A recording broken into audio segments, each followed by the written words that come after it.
નમસ્કાર દર્શક મિત્રો, મિસ્ટર ગુજરાત ન્યૂઝમાં આપનું સ્વાગત છે।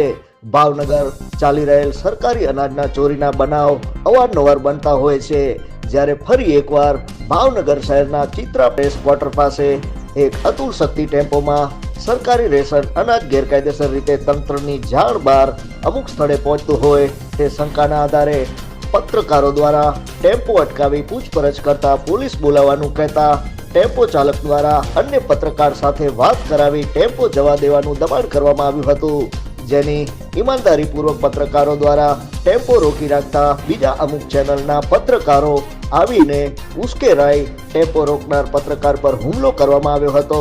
તેમજ ટેમ્પો ચાલકને કહેવામાં આવ્યું હતું કે અહીંયાથી આ અનાજ ભરેલ ટેમ્પો લઈને નીકળી જા, જે હશે અમે ફોડી લઈશું।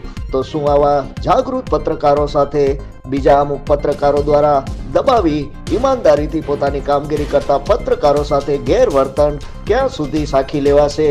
જ્યારે ભોગ બનનાર પત્રકાર દ્વારા બોર તળાવ પોલીસ મથકમાં લેખિતમાં રજૂઆત પણ કરવામાં આવી હતી।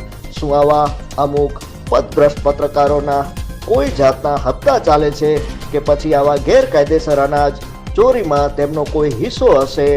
એ પણ એક પ્રશ્ન ઊભો થયો છે। વધુ તપાસ પોલીસ દ્વારા કરવામાં આવી રહી છે।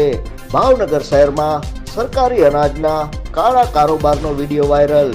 Bureau chief Hasmukh Nimavat.